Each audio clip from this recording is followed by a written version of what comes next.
It's beginning to appear that we may need to address the metaphorical elephant in the pew before we get started.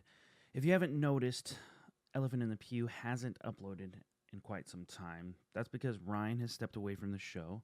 Fear not, I will not and will never shut down this show. This is such a good idea. I need to keep it going.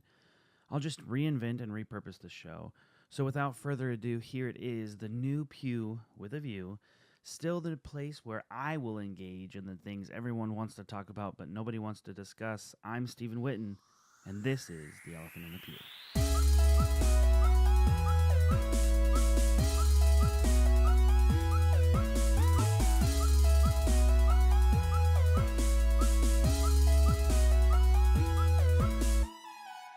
Now, I have some talking points that I will address every episode, and of course, since there is no other person that I will be talking to, I will be relying on you to interact. So if you will, please do not hesitate to email me at Stephen@elephantpew.com. That's STEPHEN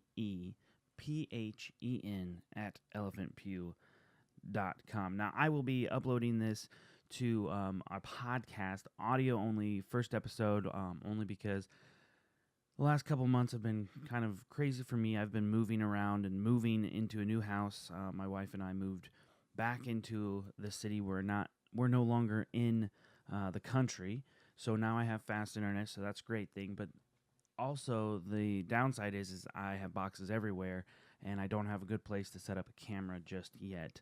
I've also taken on a second job, so this is this will definitely be the fruits of my personal labor trying to get this out to you once a week.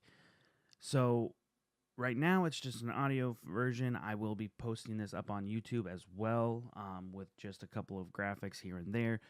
But hopefully the next episode and the following episodes, we will have a video version as well. So without holding you back too far, let's go into news and some views.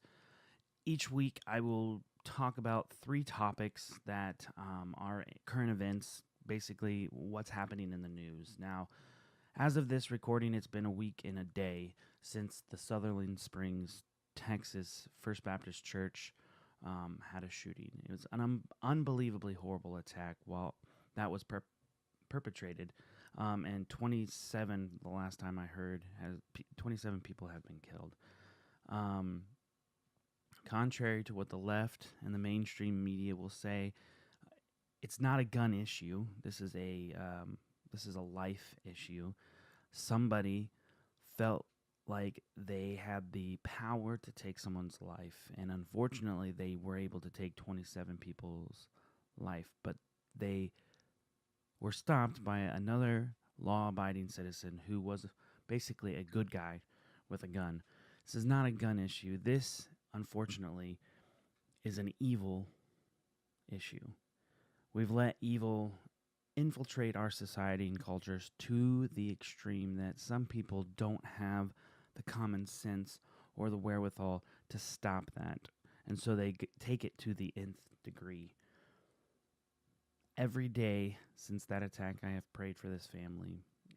It's an abhorrent and evil act, and this type of violence cannot and should not be tolerated in the world, let alone in America.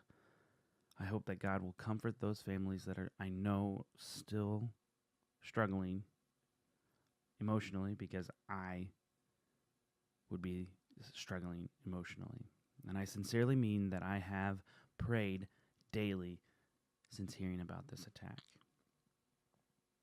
Now, in lighter news, a couple of weeks ago, it's probably been almost a month and a half ago now from this recording, the European Organization for Nuclear Research, also known as CERN, has published their findings of the recent tests on antiprotons. Simply put, they claim that they cannot find any asymmetry in the particles that should exist to allow this universe that we're living in to exist. So, in other words, we shouldn't be here. It's almost as if something is holding the universe together and keeping the universe from destroying itself.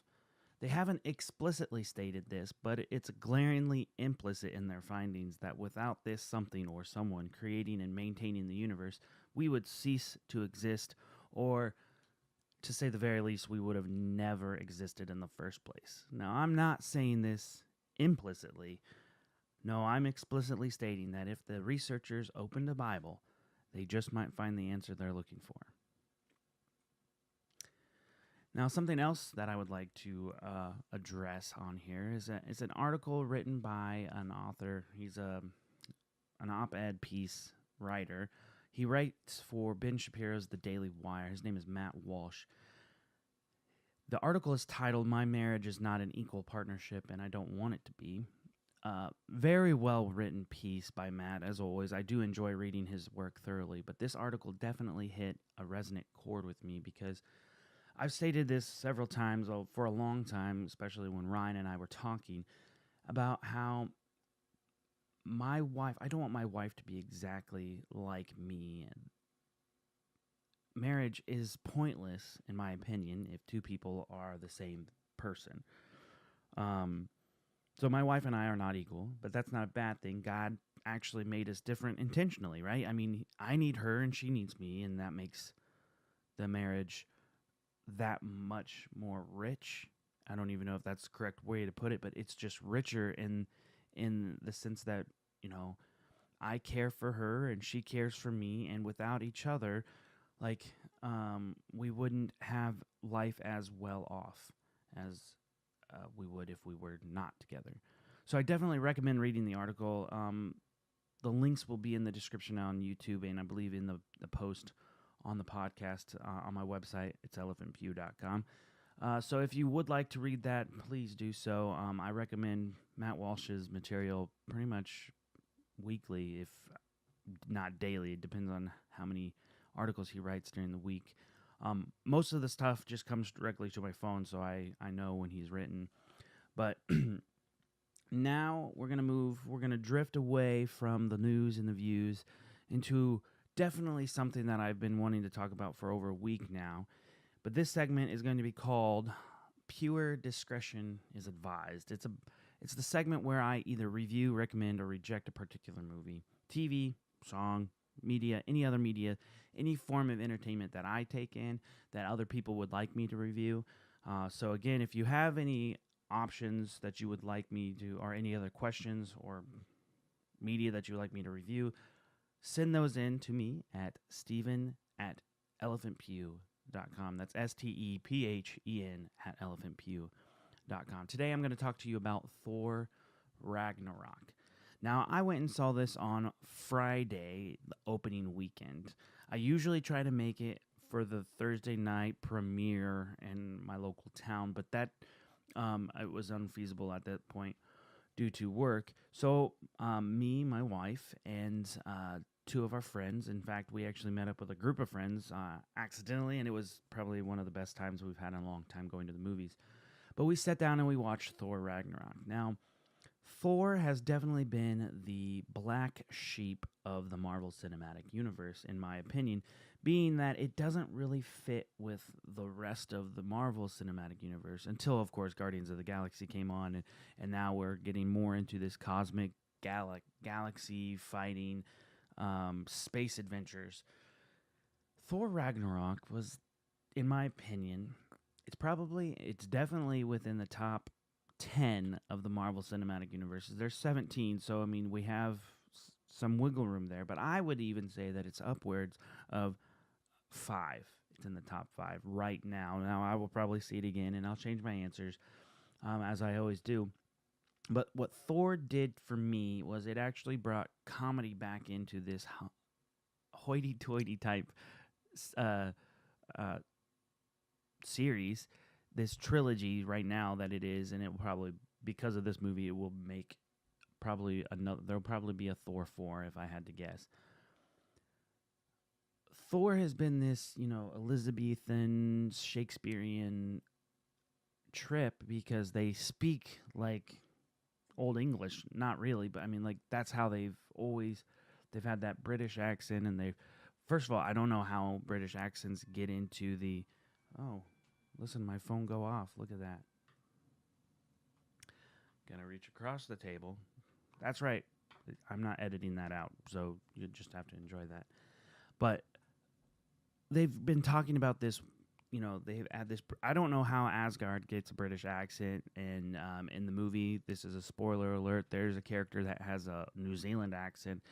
I don't know how there are different accents in space. I'm not complaining. I don't think I know. I like this idea that there are accents all over the world, and it's not all over the galaxy, and it's not just like English, because let's face it, for some reason, moviegoers and movie makers feel like everybody has to speak the same language unless it's like like weird language that we don't want to even get into.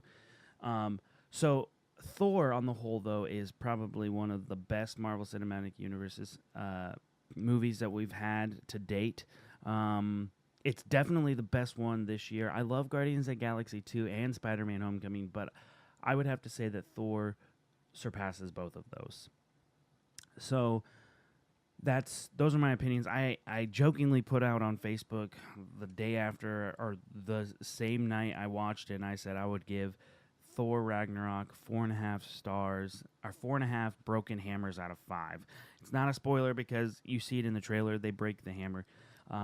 And the idea that of how he becomes Thor without the hammer is portrayed and built up after that moment. So definitely recommend going seeing it. I know it's in the second week.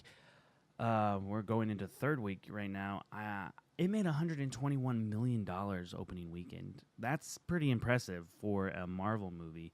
I can probably look up real quick on how much they made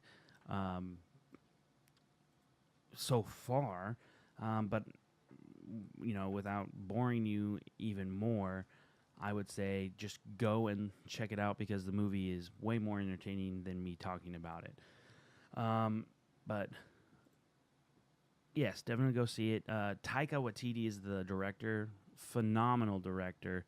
He has this is totally different than what he would usually make. So that's all I'm going to say about that. But go check it out. And $650 million worldwide in just 3 weeks.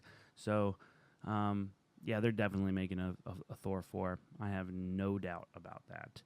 All right, so now it's on to the main event. I have been slaving over this article. Not really, but I've been writing this and just had this idea. And each week I'm going to try to build a case or an argument about a topic, and it's going to be called the main event. So today's main event is titled "To Thine Own Self Be True." It's a phrase that has been plagued our society and culture since the 1500s, early 1600s. This plague was shortly after the real plague, but it has, in my opinion, caused just as much damage. That may or may not be true, but let's just go with it. "To Thine Own Self Be True" is written by William Shakespeare. In America, we've become infatuated with self. Don't believe me? Check out the local bookstore. There's self-help books as far as the eye can see.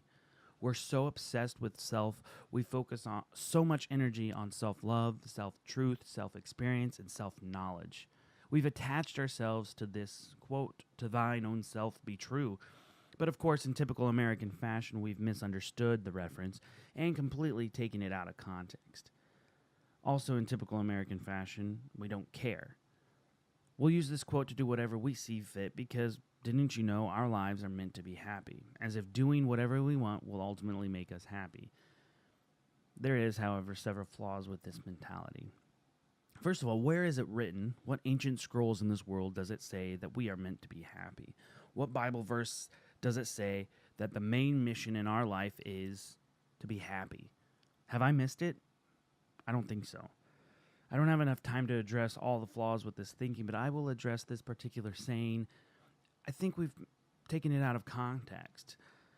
It comes from the William Shakespeare's Hamlet, in which Polonius is giving fatherly advice to his 18-year-old son, Laertes, but before he departs for Paris. He has just told Laertes neither a lender or borrower be. In the next lines, he comes to the apex of his fatherly wisdom, and he says, "This above all, to thine own self be true, and it must follow, as the night the day, thou canst not then be false to any man. The truth is not meant as a blank check. It's not, this idea is not be whatever you want to be, whatever makes you happy, be that person. No, this is where we lose the meaning altogether. I believe Shakespeare was actually reiterating in somewhat of a posh and theatrical way Jesus' own words of letting your yes be yes and your no be no. Don't be false to any man. Don't make a mask for anybody. Is it not true that we are to be who we are to everyone? This life of living an act is so tiring. I mean, for me, since I've matured over the course of my life, I know that who I was when I was a child and who I am now is completely different, and I can honestly say it's so much easier and less stressful for me to be who I am, just to say and do what I mean, instead of making up a story and attempting to keep it going. I think we need to stop taking this mentality of to thine own self be true, and maybe we should replace it with I shall love the Lord my God with all my heart, my soul, my mind, and my strength, right? Love the neighbor as myself. These two commandments that are the crux of everything that we have. Because let's say it. I know this is Jesus. This is from Jesus, and it's not popular in community in our culture. But the idea, if I love God with my everything and everyone else accordingly, then I shall have no need to be true to myself. Because if I'm true to God, I'll be true to everyone else. Thank you so much for listening to me ramble on about several things. I hope to continue this on week after week after week. Please, again, if you have any questions, comments, or concerns, or if you want me to address anything, please email me at Stephen, Stephen, at elephantpew.com. This will happen every week, so hopefully you will be listening. And thank you so much again for listening to The Elephant in the Pew. I'm Stephen Whitten, and until next time, God bless.